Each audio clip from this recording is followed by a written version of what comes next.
Hello, and welcome to the latest Live Free and Ham podcast episode. If you're into portable ops or parks on the air, then this is a show you're not going to want to miss. Welcome to the Live Free and Ham podcast. It's our bi-weekly show that delves into everything about ham radio in New Hampshire, New England, and beyond. We're thrilled to have you here, whether you're a first-time listener or a returning one. We greatly appreciate your support. It's been an awesome ride so far, and we've been seeing a lot of new subscribers, so keep it coming. But please, as always, feel free to leave a review on iTunes or your podcast platform of choice, as we always appreciate the feedback, and it's always there to help our show. As well as if you want to help our show financially, we got a Patreon or a Buy Me Beer or Coffee link. You can head over to our website to click on that and send us a few bucks if you so are inclined. And as always, you can always visit our website at livefreeandham.com to catch up on any previous episodes, check out the latest merch, follow us on social media, and just see what's going on. So with that, from all our hosts, we thank you for your continued support, and thanks for subscribing to our show. All right, so let's dive into our show today. My name's Eric, and my call sign's N1JUR, and I'm always happy to have my two cohorts with me. And let me introduce them. Yep, my name is Ryan, call sign W1SNE. And I'm Todd, W1STJ. All right, well, hey. So with always, before we kind of dive into our show kind of material here and what we're going to talk about, how's everybody's ham week been? I mean, you have anything interesting going on? I'm sure something's definitely going on, but anything to share that's worth sharing with the audience? Yeah, I'd had a great week of hunting POTA. So actually, right before we're recording, I was sitting down right now to QSL cards and realized I need to go to the post office, get more stamps and mail those out. But just get everything recorded and logged into the log there so that I can just keep track of all the hunting. Very cool. What did you talk? Yeah, I was down in Florida. Was it last week or the week before? And I actually activated two parks down there. One on 15 meters and the other one on 20. Both were quite difficult. Bands weren't cooperating, but I did get my Flex radio, and that has been really cool because I've been able to hunt POTA remotely. So that's been pretty cool. And just for the record, while Eric was running our meeting, doing his presentation on field day, what did I get? 11 FT8 contacts during your presentation? Yeah, I'm going to have to scold you for that because, in essence, I would have expected a whole lot more out of you. You should have been focused on at least one of the two things, whether it's my presentation or Flex. That's good multitasking. Yeah, I was right multitasking. there. That's what it was. Roger that. That explains I should frame that out. Before I even started my presentation, Todd leaned over to me and was like, "What's the Wi-Fi password?" And I was like, "What do you need that for?" I'm super excited for you, man. I am dreaming of Flex as I consider embarking down that road down the foreseeable future. But for now, my radio is currently out on loan to another ham, and he's enjoying it and learning more on it. But for me, it's kind of been a very busy couple of weeks. I've been, chairperson of the field day committee or field day in general for our club. And as always, it's a great opportunity. Our club does a great job every year. A bunch of guys just get in there and we do field day and we really try to reach out in our communities and be active and show them really what ham radio is all about. So that's kind of been in full force for me. But one of my, I guess, shining moments, since obviously the podcast is launched and it's been out there for a bit, we've been generating some traction. But from that, I don't know what kind of magically has happened, but I've come a little bit of YouTube famous. I got an email from ergo Lord Callum. If those know him, he's the big DX Commander guy. He sent me an email, said, "Hey, I noticed on your website there's a hunt for the YouTubers." And now this is a little pet project I kind of did real quick, short and simple. I wanted to track all the YouTubers that are ham radio or amateur radio focused. in the niche, and I created a hit list. And so as I work them and I get confirmation on QRZ or whatever, I'll log them on my website. And so I've been doing this for probably, about a year or so since I've had the site up. And so I get this email from Lord Callum going, hey, I'm a super static, I'm on the top of your list. We haven't worked each other, but I'm looking forward to it. And so, him and I kind of been passing emails back and forth. I'm probably not going to get a free DX commander out of that. So, don't worry about that. But in essence, hey, it's good to make a contact with these guys. You never know what will happen in the future. And I had just shortly after him, I had another ham, K4 or K5 YVY. He's a big of the Ham Radio Clubhouse YouTube fame. So if you heard of him, he also was quite happy to work me. And I had him on an FTA contact, and it's been fun, so I'm seeing some traction from that. So I'm pretty excited, especially from Lord Callum. I mean, gosh, a lord from England, all the better. So does he go by proper lord? I mean, is it like, is that a title within his official name? I don't know, but his email address is Lord Callum, so I'll give it to him at this point. I don't know if he's been dubbed by the Queen, but hey, you never know. Now it's the king. Now it's the king. Yeah. Oh, true. Right. Yes. Right. Yes. So this is all coming from the west side of the Atlantic here. Yes, Roger. So if anything, if Callum, you are listening and you have subscribed to our podcast, we'd love to have you on maybe sometime. We can coordinate that. We could always love to hear your stories and get to know more. So that's a little plug there for that. So that's been fun, so I've been seeing some of this stuff and we've been seeing some great traction on our website. So keep it coming as always. I'm pretty excited to see that. And I'm sure everybody shares the same sentiment here as well. So I would say the only thing, just kind of catching people up. We've got a bunch of cool stuff lined up for the next couple of episodes. So we've got a couple of new interviews with a couple of local people in the New England area that we're kind of working out the details on. So keep your subscriptions active and updated, and stay tuned. We're always interested in trying to reach out to our New England folks that are out there doing ham radio and see what they're doing, learn more, and grow this podcast as well. I mean, that's kind of what our mission is a little bit and what we want to do. All right. So without dragging this any longer, I know you're anticipating and waiting to have us talk about POTA because, heck, POTA's just life, as we all, if we're big Ted Lasso fans, soccer is life. Well, POTA's life for us. I mean, it's just the way it goes. So we're going to kind of dive into, what we're deeming as nuts and bolts, tips and tricks, our setups. And, we're going to share what we do, how we do it, why we do it, what's that evolution kind of looked like. And without further ado, so let's kind of get into it a little bit. So I know Ryan and Todd, I mean, obviously, Todd, you've done a lot of, POTA, and Ryan's just starting to really get into it more on the hunting side, but eventually we'll get him outdoors and get him going.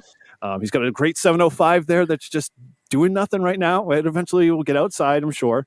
So, kind of let's start somewhere. So when we're doing POTA, I mean, we obviously have our own setups and what we do that works for us. But what kind of is your setup? And we'll start with Todd since, he's kind of, a little bit newer to this process, but he's been doing it. And he's been activating pretty much in more states than I have, in general in my 1.5, 2 years that I've been doing it myself.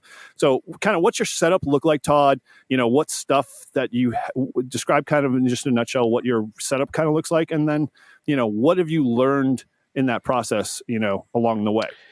Well, let's start with my radio that I do POTA with is my Yaesu 891, and my antenna that I've used 99.9% of the time is the buddy pole. I've got those, or is it the buddy pole? No, Buddy Stick Pro or Buddy Pro? Yeah, Buddy Stick Pro, right? Yeah. So I've got that down pretty pat. I can pretty much get set up probably within 10 minutes. I have a battery. I carry with me the radio, the battery, and the antenna, and an iPad, and that's basically it. And I can get that up and down in probably 10 minutes and on the air pretty well if the antenna is behaving and is tuned. Sometimes it doesn't like to be tuned exactly there it was the last time I plugged it in. But yeah, that's basically it. And, I've been having to travel a little bit with work. So I have been going to places like Florida, Mississippi a lot. And I've been activating down there. And I just store everything in a small backpack and go through TSA. And that's it. When I'm home and I'm local, I have my radio in a kind of like the Pelican case, but it's the Harbor Freight version. And I just leave all that stuff in the back of my Jeep. And when I want to activate, I just go in the back, open everything up, plug it in, and there you go. I think in the beginning, it took me a little bit longer. I had to do it a few times to kind of work out the which way I was going to do it, what I was going to do first. But now I got it down pretty good where I've actually activated on my lunch break. I have an hour, so I can get there, get set up, and be packed up and ready to go within an hour and activate the park. So it's all good. Awesome. Now, in terms of your setups, you got a couple of different things, obviously, both for travel and just, around the area use.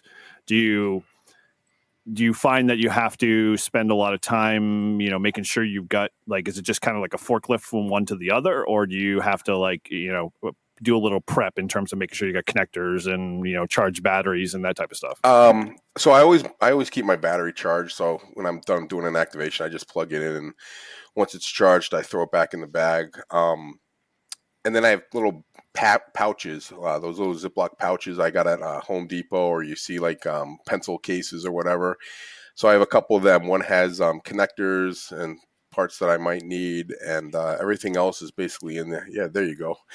Yeah, Ryan told me. Yeah, so I got a couple of those that puts the connectors, and then I've got my my antenna bag, and there I have some of the other things. In that antenna bag, I throw in my my rig tuner checker, and then I do what else? I have a weight that I can hold the antenna. I can clip the antenna in case it's windy, keep it a little bit more stable, and that's basically it. So, if you came over and said, "Let's go do POTA," literally, I'm grabbing a bag and walking out the door if it's not already in my car.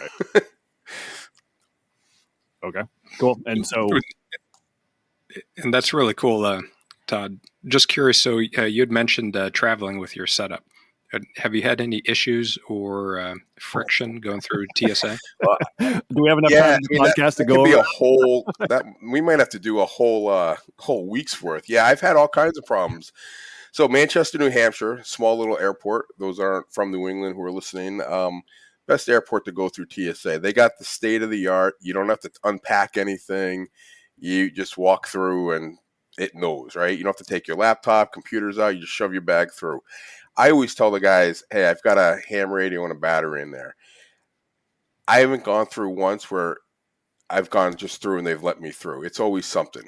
Either the battery, one time it was the little throw weight, another time it was the radio, one time it was my iPad, and then the other TSAs it's all different. You got to take everything out and explain to them. So one of the suggestions that I have is if you go on the TSA website, especially for the battery, I have that saved on my phone, and it tells them what's legal and what's not. And then when they pull the battery, I can show them like a screenshot of their website, and I say, this is on your website. And they're like, sure, okay, great, thanks. And then they let me go through. Yeah. But it's not consistent. There's not one airport I've been to that it's been consistent. But I've never had a problem not getting through. So that's been pretty positive. And I think if you're straight up with them and you tell them, say, hey, I have a ham radio in my bag. I have a little sling bag. I'm looking to upgrade it because the sling bag fits everything except my antenna. So I want to get a little bit bigger bag so I can put that antenna bag in there too. And then when I go to TSA, I just rip it open and throw everything out, and then I can just put it all back in. So there's nothing else in that bag except my my iPad and the POTA gear. Very cool. Okay. So your little antenna bag that you have it's basically just a buddy pole bag that kind of comes with the complete antenna, right? Is that what you have that you're carrying that antenna with, or are you separate? Nope, that's it. It's a little zippered kind of pouch bag. It holds the tripod, it holds the antenna, the coil, And then it's got I have in there, I have like the band chart, and I also have the instructions for how far the counterpoise goes out and how many notches down on the coil to get the different bands for reference. And then, like I said, there's enough room in there to throw the antenna. What do you call it? That rig? What do we call that thing? Yeah, rig expert. Yeah, stick. the rig expert rig stick. expert. That goes in there too. And then I have a couple little connectors and stuff that I throw in there as well. Now, what bag are you using in general? Like you said, you just have like a kind of over shoulder bag. Is it like just like a backpack bag or something special, like a 5?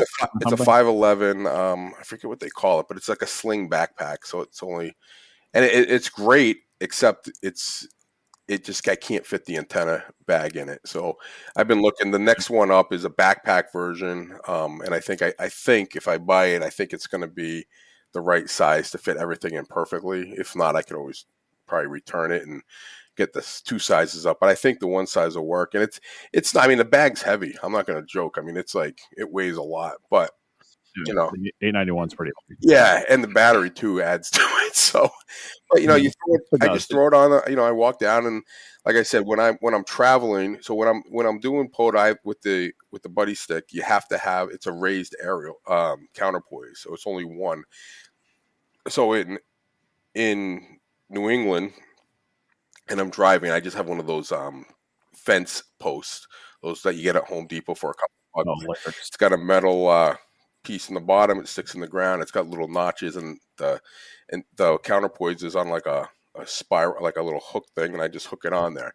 When I'm traveling, I use my my carry-on bag, and I know it looks kind of silly. If you guys go on my website, you will see some posts of my carry-on bag sitting out in the middle of the field.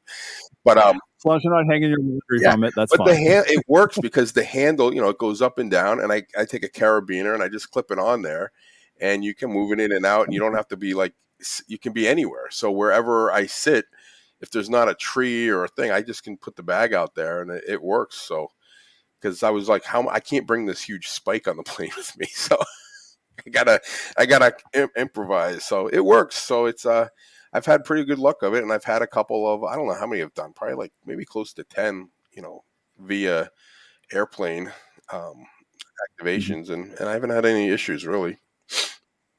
That's pretty cool. Todd, what size battery are you running? The BioNFed, what is it, 100? Oh, BioNO, is that BioNO, yeah, the big one. Okay. I don't. Which big one you refer to? Like the 15 amp hour or the 20? 50. Oh, the 50 or the 15? I think it's the 50. It's the big one. It's the one that you showed me, Eric, the other day. It's like that size. It's bigger.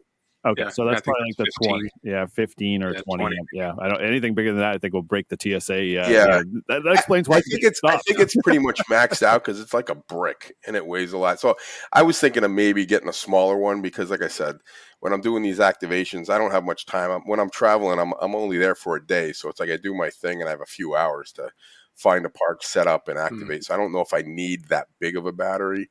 So I might invest in a smaller one and see how it is. But, on the other hand, I don't want to be out there. Like I did that once where I forgot to charge the battery, and I was like at 12 and the thing died on me. I'm like, what? And I was in a pile up. We'll get into those in a bit. The things that we don't want to talk about, what we should share. So cool. So just one more thing. So what are you using for logging? I use hammers in the field. I use it on my iPad. One of the things I do need to buy is when my next iPad comes in, I'm going to get the cellular part. So what I do now is I run it off a hotspot off my phone, but it doesn't always. It works fine. It just doesn't always pull up the information of the QS, the who they are and where they're at. So what I do is afterwards, when I get into a Wi-Fi spot, I normally just go down the log, and I'll hit on the little button to update it. But one of them I did 156, so that's a lot of scrolling down. Update. Yeah, update. So, but it Hammers is a great mobile a mobile logging system. I mean, I'd highly recommend it. It's so easy. And, you know, the one thing I would say that I don't like about hammers, or I wish they could improve on, is it's not like cloud based. So if you have it on your Yeah. phone, it's not going to be on your iPad. If you have it on, So the developers, if they're listening, we'd like a direct connection to the POTA website. So after we've completed our activation, we can just press send to POTA.app. yeah, that would be really good. But yeah, I mean, but that's it. I mean, it works really well, and I highly recommend it, and that's basically what I use, and it's worked pretty well. Awesome. Okay. Well, we'll dive into a little bit of the, what we've learned, lessons, and a few other things down the log here. But let's kind of shift here a little bit and dive into Ryan's setup, and then I kind of will pull up the rear here. But so Ryan, obviously you've been doing some major not so much activations, but more hunting in general. But I know you've been planning diligently, and you are the master planner when it comes to putting the ultimate setups together. I mean, I applaud you in terms of your shack setup, your antennas, the whole 9 yards. So, I'm in for some very interesting, conversation to see how how your plans are coming with what you got set up now and kind of where you're going with. So go ahead. Yeah, absolutely. Yeah, no. So the hunting's been fun, from the home shack and spinning the beam and, getting all those QSOs there. But, I'm taking the approach. So 2 different setups for POTA. And I think depending on, the big question is, what parks would I be activating at? So most of the parks that I would use my larger setup, which would be a 7300 in a Go box and my crank IR, step IR antenna, would be parks where I could drive up and operate from the back of my car. Okay.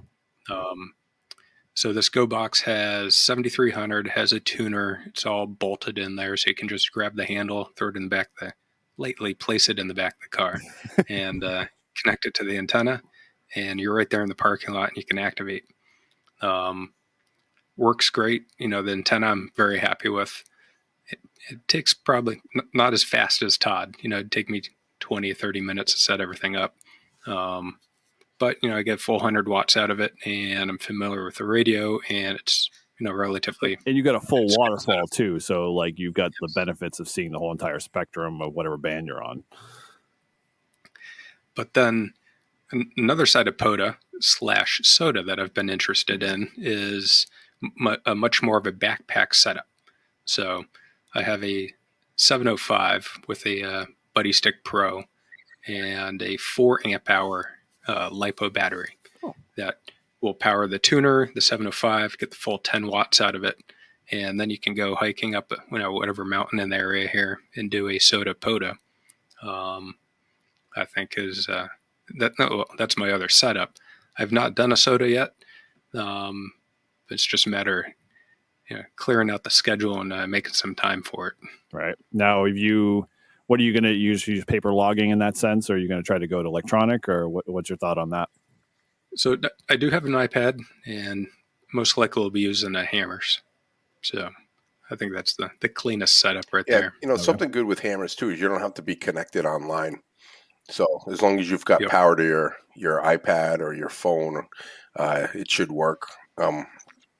So Ryan, one thing, I'm envious of that Go box 705. Yeah, the 705, but also like the Go box, yeah. Because we're in the process of creating one for myself. Since I got the Flex Radio, my DX10 is going to be hopefully my local POTA radio, which is a little extreme.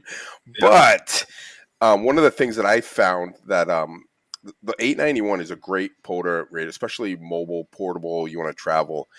And I have noticed, and I'm so new at doing this, that I actually find it less noisy because I'm out in the woods or in a park and there's nothing around me. So that's why the 891 is really nice. I don't like the way the menu is. It takes a lot to like pull out some noise and stuff. So I'm excited for like the DX10 that when I do get that static or I got a weak station coming in, I'm hoping that I'm going to be able to quickly, be able to filter out the noise and bring the signal up stronger so I can hear them better. But the hunting for me, it's always fun, but it's also after you do activations, it's kind of, it irritates me because when you're the activator or you're activating the park, everyone's hunting you. So you get to Right. pick, Yep. and they're just coming in, and everyone's talking to you. When you're the hunter, you could sit for 20 minutes trying to get a guy on a pile up, and you're like, I got to get this guy. And then other times, what I do is if you catch a new station coming on, if you're looking on the POTA app and you set it for like new stations, as soon as that station pops up, you go to it, and they're probably calling CQ, so you can get them right in the beginning. But with me out in the parks, it seems a lot more quieter than it is in my shack. And I know, Ryan, your shack is probably super quiet, so that's probably just my fault with the shack. But I just find it awesome. I would much rather activate out in the field than in the or not active, but like do ham radio out in the field than at the shack. To be honest with you. And one thing I've been putting some effort into lately is organizing it so that when I do pack everything in the car, I'm not forgetting something at home. So having the radio, tuner, and everything bolted in the go box, it's there. You don't need you're not going to be forgetting anything. And then I have a single large Tupperware container, which has, coax and antenna tuner, the Rig Expert stick, all the little connectors, tent stakes, rope, everything that you could possibly think of. It's just all in that Tupperware box. And all I have to do is just grab it, put it in the back of the car, and go. Yeah, it's good. Definitely, a box of boxes in terms of, or box of things in terms of, we always forget, one or two of those, L-shaped connectors, or guess what, your connector all of a sudden disintegrates while you're out in the field. It's like, oh crap, I don't have another one. What do I do? Type thing. So yeah, that sounds like a great, good way to recover, the activation and still be able to, get set up and activate. Yeah.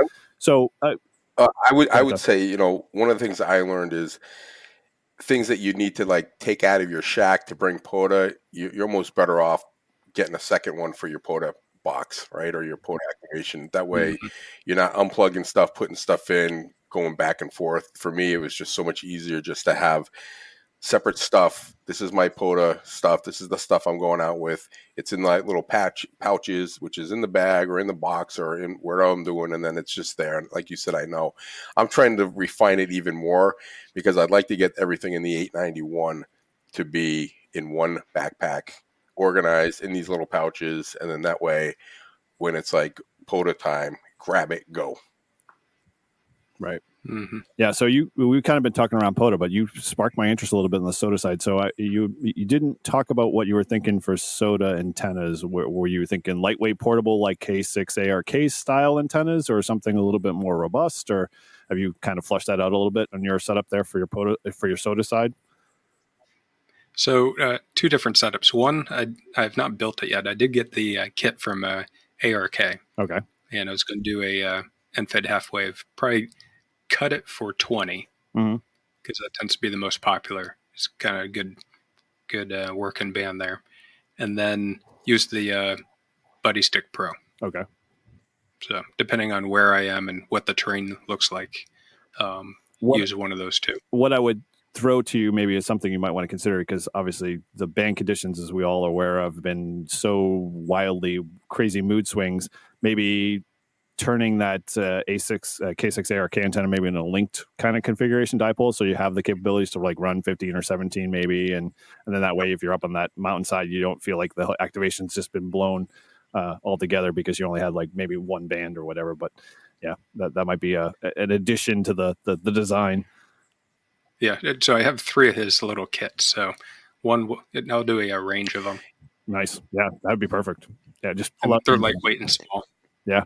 So your what's the 705 put out for wattage total? Is it 5 or 10? So if you're just using the internal battery, it's 5 watts. But if you have an external 13.8 volt battery, it'll do 10 watts. Oh, okay. So that's not too bad. I mean, if you get good conditions. Yeah, the 4 amp hour battery I have for it fits in the. So another club member had recommended using a telephoto camera zoom lens case. Okay. So it's a padded case. It's a tube size, about 12 inches long. 705 fits in there, tuner fits in there, and the little 4 amp hour Bioenno battery, Mm-hmm. and it fits great. Okay. So there was just that, and then the antenna bag. Huh. Okay. Yeah. Soda is going to be one of those interesting things, and I'm going to sit back and see how yours kind of flushes out, because I'll talk a little bit about my soda thoughts a little bit. I've kind of just started down that road, and I'll maybe let the cat out of the bag in this bit. But so in terms of your were you thinking any other additional backpack style stuff for the soda side? I mean, obviously your POTA setup seems to be pretty rock solid. It's pretty much pull up, set up, plug in, go. Yep.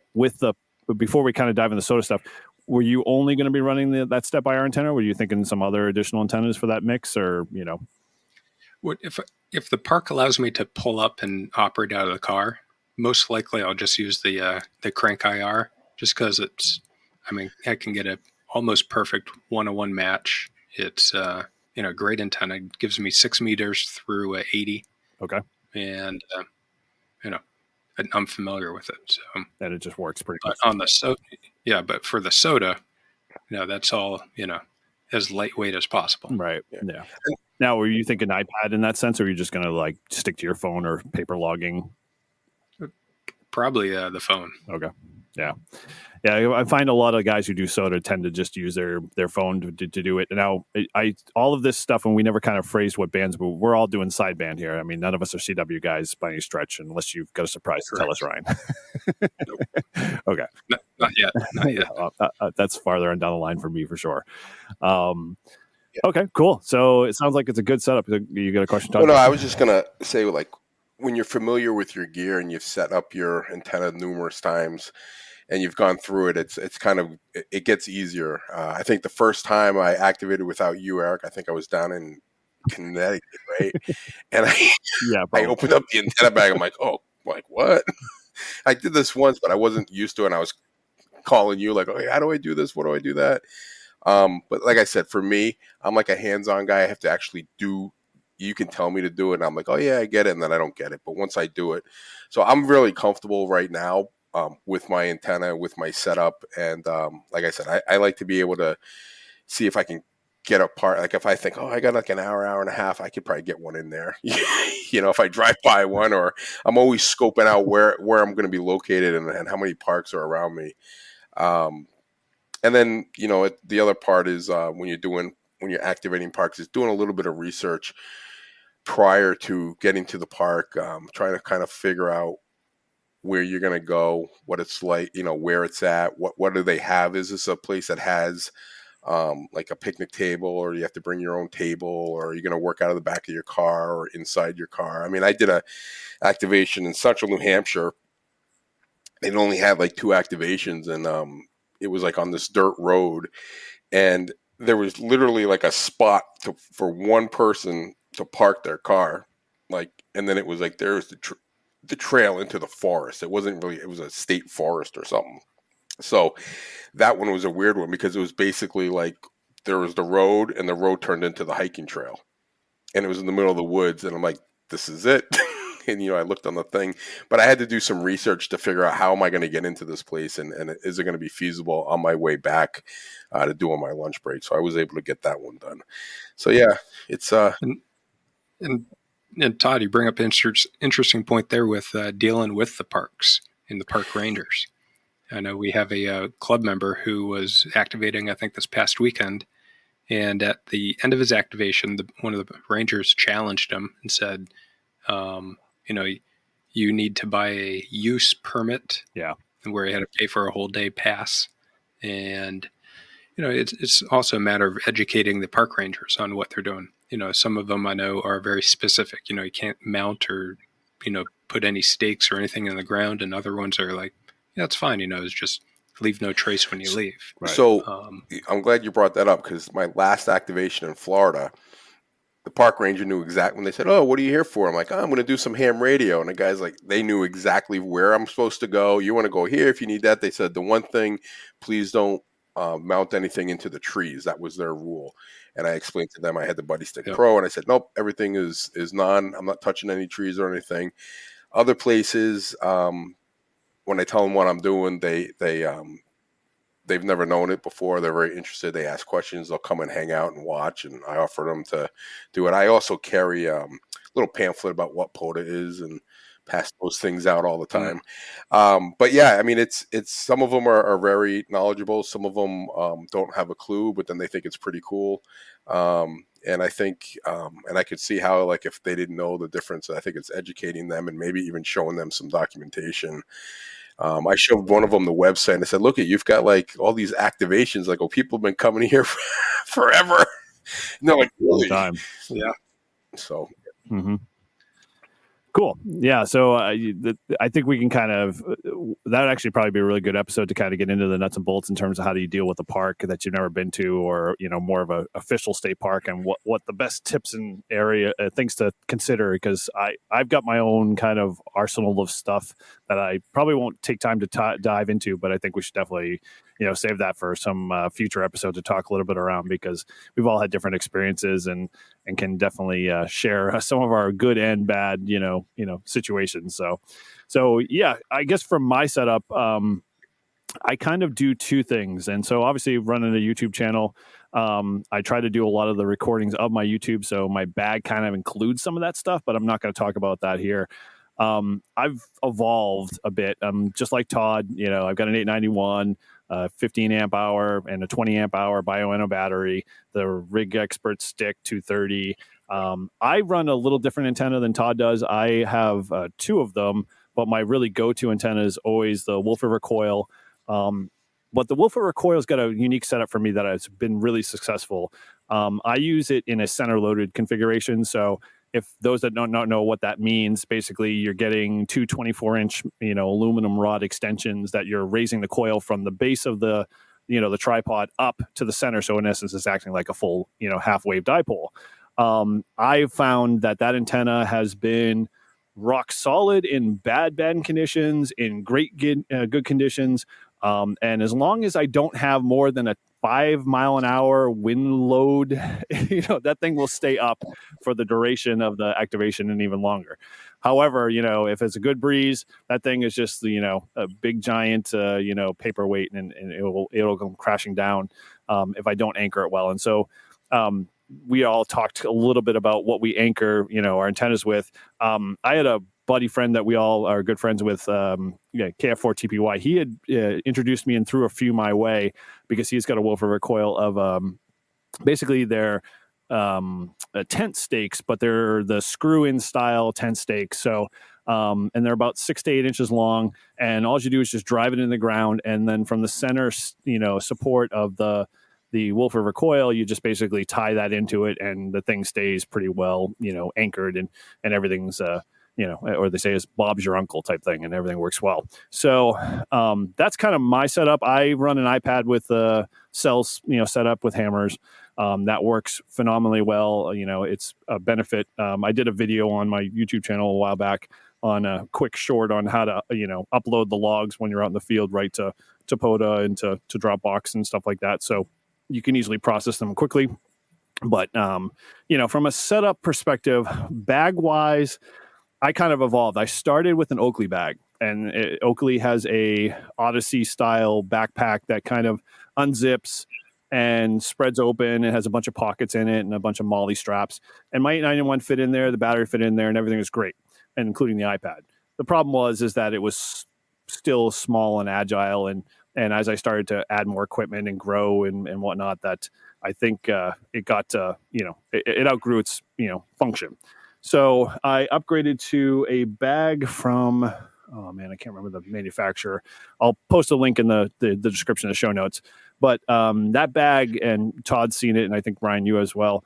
That thing is rock solid. It's got multiple compartments. It's kind of like a camera bag style, or videographer's, vlogger type camera style bag. So it's got a lot of compartments and a lot of dividers and stuff, which was a big plus for me. So anything from that original Oakley bag, I moved into that, plus all my camera gear and everything else I used to, do the channel for. And that thing is wonderful to carry around. I mean, it's heavy. I mean, from a standpoint of where you guys are doing, your go boxes, I'm pretty much putting a go box on my back with straps. So I don't know if that's, good or bad, but, I haven't had to hike out, with it, and I would never take it soda wise. During our last club POTA event, I checked that bag out. It was very nice. Yeah, it's very nice bag. I can't, like Todd says, I can't take my antenna with it, but I've got it in a camera padded tripod bag, and the woofer recoil fits perfectly fine in there with all the ground radials and coax and stuff. But I still carry two things, but in essence, that's just two things I grab and throw in my truck and take with me, and similar like how Todd does, his far distant activations. A lot of my driving time is within the New England area for my business and stuff. So if I find a time or I find an opportunity to activate, I'll go ahead and activate a park that's kind of close by when I pull up on POTA app. But yeah, I think so. Just in terms of timing here and whatnot, and we should definitely spend more time on kind of what's kind of the evolution of our bags and stuff. But what I wanted to kind of dive into a little bit in terms of when you started out in building your POTA setup, were you more homebrew, or were you just like, hey, whatever, what can I do off the shelf? And where can I find kind of a commercial style antenna? What was kind of your thought process around that? Did you want to get up and running activation wise quickly, or were you thinking more methodically about building that? Well, for me, I just wanted to get up and get out there. So I did some research, and I know that the Wolf River Coil was one on my list, but then so was the Buddy Pole. And the reason I went with the Buddy Pole was because, one, it got a lot of good reviews, but also it was more compact, and I knew I wanted something that was more lightweight that would work, and not just having like an end-fed wire. So that's why I went with that. But Eric and I we've activated together. We've had both antennas up and running, and I think they both do phenomenal. I remember that one park we were doing, Eric, and you were doing like 20 meters, and then someone had said, hey, 10's open, and I switched over to 10, and they were coming in like nonstop. So I think for me, I just wanted to get out there, but I think it's kind of like a shack development. I think as you start doing POTA, you start thinking of better ways to do it, or things that might be simpler. I think the number one thing to keep in mind, though, is when you are planning on going out and you're building a POTA, if you want to call it a kit or your POTA gear, is to stay organized and keep it simple. You don't want to bring stuff you don't really need, because it adds more weight, but you also don't want to be stuck out there in the field and not have what you need. So stay organized, keep it simple, and play around with it. Like I said, I'm working on now my third bag, because I started with what Eric had, the Oakley bag, and quickly grew out of that. Loved the bag, but grew out of it very quickly as I added more stuff that I figured I would need. So I went to the sling bag, and now I'm one more step up to get the antenna in there. And then once I get everything in that bag, that'll be perfect, at least for now. But that's what we say. For this season, right? How about you, Ryan?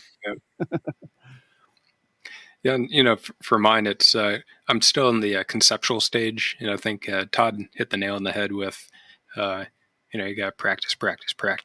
And I think once I start using it a few more times and get some park activations here, I'll tweak it and refine how the setup is configured. Yeah.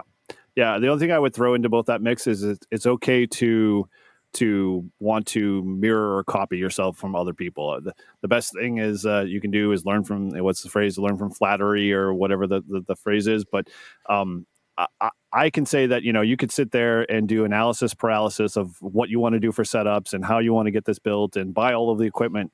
But if you never, like we all agree, get out and start putting it to use, you'll never really know what it's going to pan out to be. Is it going to work for you? Is it not going to work for you? Is it too difficult to set up? Are you spending an hour and a half to set up an entire, activation before you even get to activate? Or does it take 10 or 15 minutes to do? Those are kind of things you got to think of too. But I think all of us have all learned that in some form or fashion, when we get out and activate, that's where you learn a lot more than you would if you just did research only and only kind of, read the reviews and figured out what antenna you wanted to go with. Yeah, I think in the beginning, just get out there. That's number one important. Get out there, activate a park, give yourself time. once you get activated in a park and you start feeling comfortable with your equipment, then you can start, getting faster and moving around as much. I mean, you could try to do like when I'm on a trip, if I see 2 parks I want to activate and I only have a certain amount of time, I'm kind of getting through it quickly. But it's also sometimes nice just to sit at a park for a long period of time and just get a lot of contacts. It can be fun. I mean, I've had some where I've been nervous about getting 10 to activate the park, and then others where I think my last one in Mississippi, I think it was 156 contacts in 2 hours and 120 minutes. Nice. That was a lot.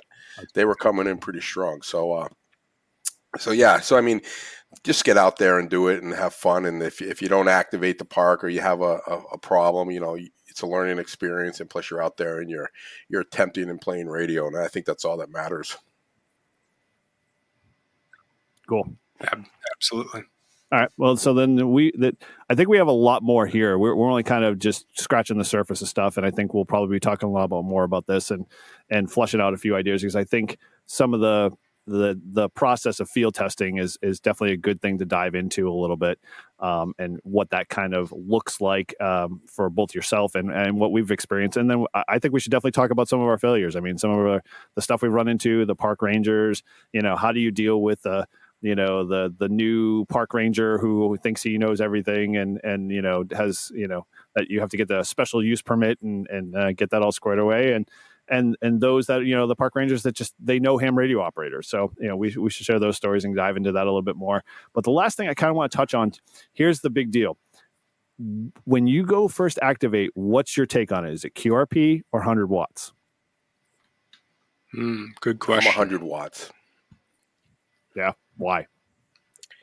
Just because I want to make the contacts. I'll work. So as an activator, you'll hear like the park to park. Those guys always get because you want the park to parks. But if I hear a QRP station in there, I always jump to them, even if they're weaker, just because I know they're working harder than I might be to make that contact. So I think eventually, if Yaesu comes out with like the 705 version of a Yaesu radio and it's a QRP, I might have to dive into that. So Yaesu, if you're listening, you want to sell another radio, go make a Yaesu version of the 705, and I might be tempted to buy one and start doing some QRP. Take my money. That's the way I look at it. Yep. So what about you, Ryan? The 100 watts. I like the 7300, and it just offers a wonderful radio. So yeah, I'm both camps. I mean, obviously, I don't think as a first timer, and basically as a sentiment to hear is that 100 watts is the best way to go. It's not a bad thing. It shouldn't be looked at as in like you're anything less, because in essence, you want to get out there and enjoy the experience, because that's what's going to bite you in the butt, and that's going to make you stay in it and want to keep going. And with 100 watts, dude, when the bands are crappy, 100 watts is way better than running at 5 watts. You're screaming in the microphone trying to get one contact, whereas like if I'm running 100 watts, I'm barely getting 8 contacts, It's kind of one of those things. So yeah, I think start there, get a radio that does at least 100 watts if you can. And if you can't, then try to get as many, either get a radio that can do at least 20 watts. So at least you have a fighting chance to get going, and then go from there. So yeah, that quick parting, experience from here as well. So any last kind of comments you guys want to share before we kind of wrap things up here? That was a good conversation. Looking forward to continuing it. Yeah. Oh, I agree. And like if you've never done POTA, give it a shot. I love it. It's my favorite part of ham radio, and I'm glad it's building a lot of. I'm glad it's getting larger, and more and more people are doing it, because it is a lot of fun, and it really gives you the experience of being almost like a contester without being a contester when you get those pileups. Right, and that's where I have my fun. Very cool. Yeah, so I agree with 100%. Just get out and activate. Find people that in your local area that do it, and just partner up with them. Figure out how you can get out there and start playing radio, because long gone are the days of just being down in your shack and playing radio from there. Get out and enjoy the wilderness, enjoy Mother Nature, and company of others that love the hobby as much as you will eventually grow into. So. All right. Well, with that, let's kind of wrap things up here. So as always, thank you for being part of Live Free and Ham podcast. And we truly value your support. We always love to hear about your, hammering your journey. If anything, in this episode, posed a question or whatnot, please feel free to share it in the comments on our website. Post a review as always. And as final, how can we connect with here? Obviously, with our, with us as a Live Free and Ham podcast, you can always go to livefreeandham.com. Follow us on Instagram at Live Free and Ham podcast. So Ryan, how could they reach out to you if they want to reach out to you? The best way is email. It's ryan@w1snh.com. All right. And Todd? Email is w1stj.nh.com. Oh, no. Okay. Yeah. And, sorry, if I messed that whole thing up. w1stj.nh@gmail.com.